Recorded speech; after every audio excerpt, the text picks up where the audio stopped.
Assalamualaikum warahmatullahi wabarakatuh.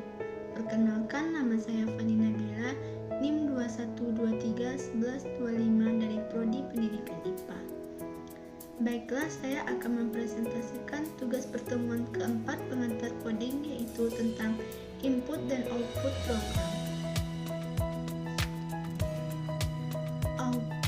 Output adalah informasi yang dihasilkan setelah suatu proses dilakukan dalam program.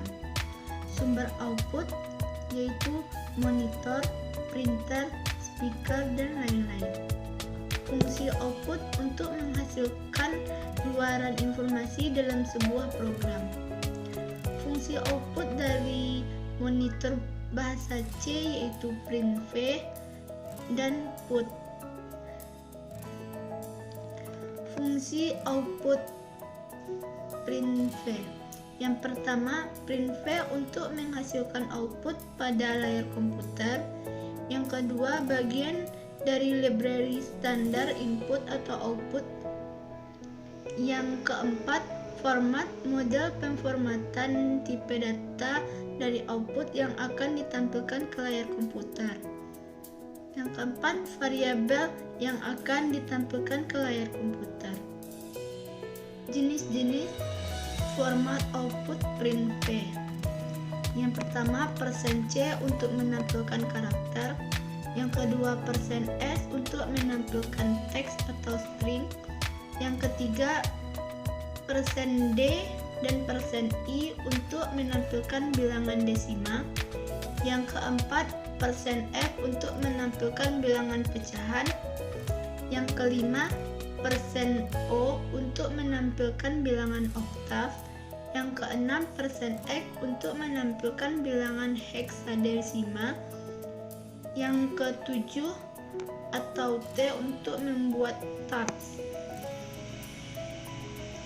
Fungsi output pushar atau put. Pushar untuk menghasilkan output suatu karakter pada layar komputer. Put untuk menghasilkan output string gabungan beberapa karakter pada layar komputer. Bagian dari library standar input atau output. Input adalah data yang dimasukkan ke dalam program. Sumber input yaitu keyboard, mouse, kamera, mikrofon, dan lain-lain. Fungsi input untuk menerima masukan data dalam sebuah program. Fungsi input dari keyboard bahasa C yaitu scan dan fget. Fungsi input scanv. Scanv untuk menerima output dari keyboard komputer. Bagian dari library standar input atau output. Format model pemformatan tipe data dari input yang akan diterima dari keyboard komputer. Dan var variabel yang akan disimpan dalam memori komputer. Fungsi input fget. Fget untuk menerima input dari keyboard komputer. Bagian library input atau output. Sys alokasi yang akan disiapkan memori untuk menampung data input. Var variabel yang akan disimpan dalam memori komputer.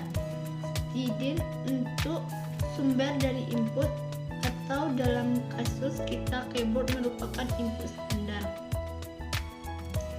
Hanya itu yang dapat saya sampaikan. Kalau ada kesalahan mohon dimaafkan.